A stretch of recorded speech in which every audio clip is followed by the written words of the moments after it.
Sure. Okay, let's start. Questions for Nole, please, over here. Novak, commiserations. From what you've seen tonight, do you think Sasha can win a Grand Slam next year? Has he got the talent to bring the topic? We knew through? that before already, so it doesn't make any difference tonight. I mean, of course, he won a huge tournament, but he always had quality to win a slam, and there's no doubt he will be the one of the favorites every slam. Over here, Alex. There was a nice moment at the end of the match where he'd obviously fallen to the floor, and you went over to him to kind of come to him. What did you say to him in that moment, and what were you feeling? No, just I'm really happy for him. I mean, obviously it's not great to lose a tennis match, especially in the finals of a big tournament. So I'm quite disappointed with my game, but I'm happy that he won the big title, because we have a really good and friendly relationship, and we reside in the same place. We train a lot. We see each other a lot. So it comes from a really nice family, and we, as he said on the court, share a lot of on and off the court, friendly, respectful moments. So I mean, obviously you could see how much it means to him, and obviously he deserved it. Marianne? Novak, you've obviously had an awful lot of matches in the latter half of the years with all your wins. Do you feel that sort of has caught up with you now, that not being able to pace it quite so well through the season has affected you? Maybe, yeah, maybe a little bit. I mean, I've, health-wise, haven't been really perfect in the last 3-4 weeks, so that took a lot out of me.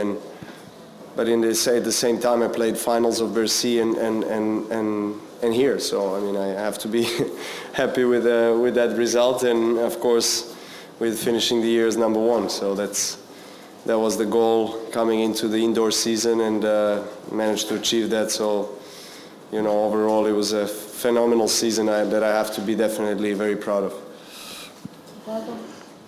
Novak, it must be terribly difficult to accept it, and also to lose when you won in the round robin. But 10 times it happened out of 19. So it must be difficult to win twice in a row in the same tournament against the same player.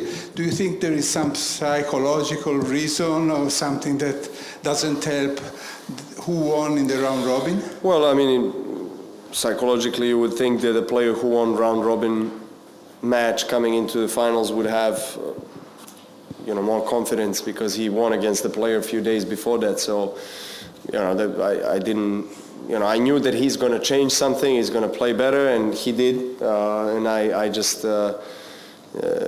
played under par, so to say, comparing to all the matches I had so far this week. Novak, looking back on the last few months, had someone told you this was how it's going to pan out when you were sat up on those French hills, would you believe them? Yes, because I always believe in myself, and really, as I said before many times, I kind of also expect myself to do very well. But at the same time, I would sign it right away if someone told me, because at that time, it was also looking quite improbable that's going to happen, considering where I was ranking-wise and also game-wise, and I wasn't playing even close to where I wanted to be at in terms of level of tennis. So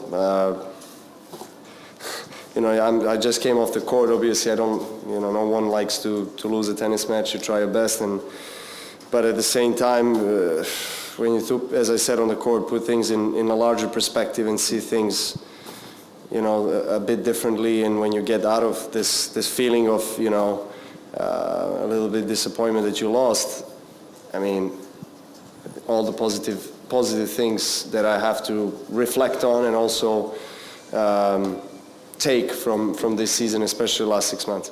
Yeah. Novak, he's the youngest to win this title since you won it 10 years ago.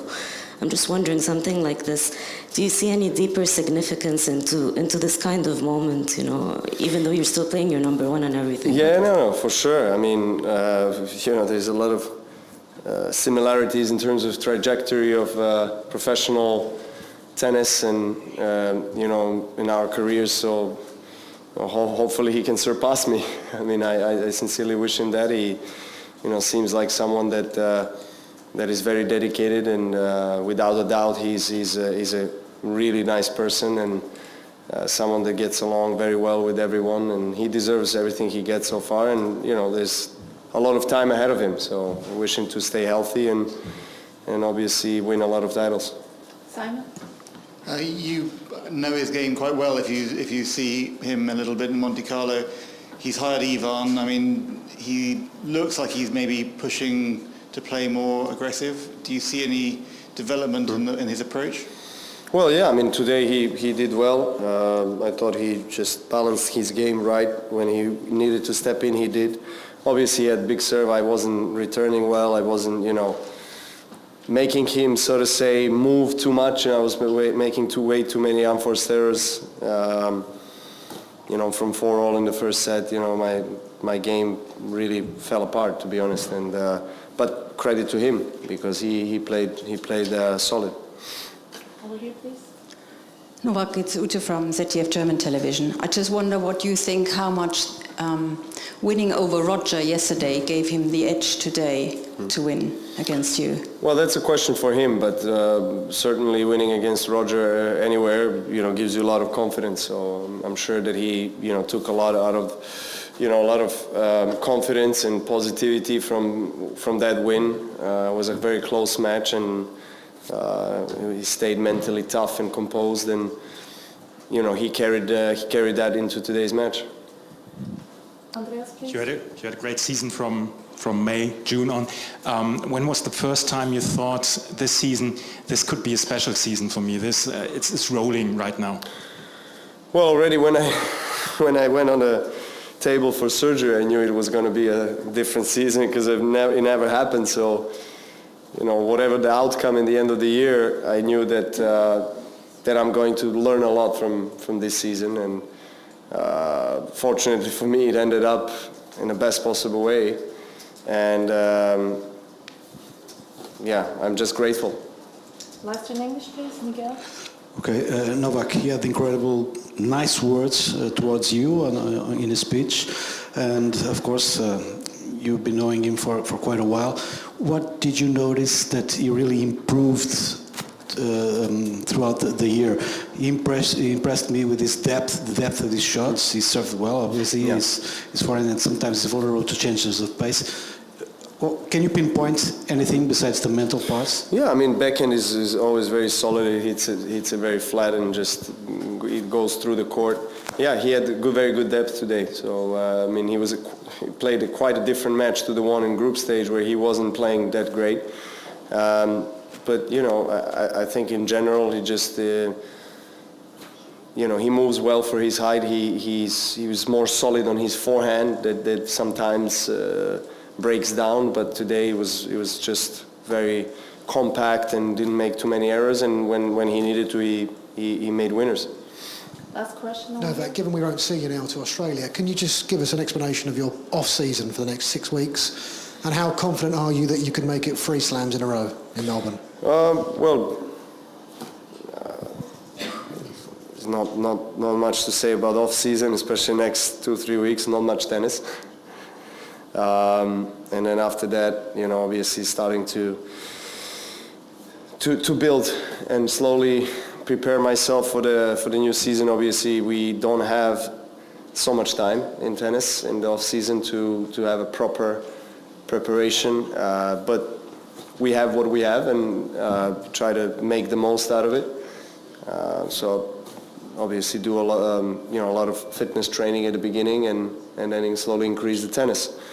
Obviously, having Grand Slam so early in the season makes us, train probably very hard and be kind of aware that we have to be at our best in the first week of the year, because the first Slam is there in January. So I've had most success in my life, in my career, in Australia, and out of all 4 Slams. So hopefully I can keep that going. Thank you very much. Thank you very much. Thank you, Novak.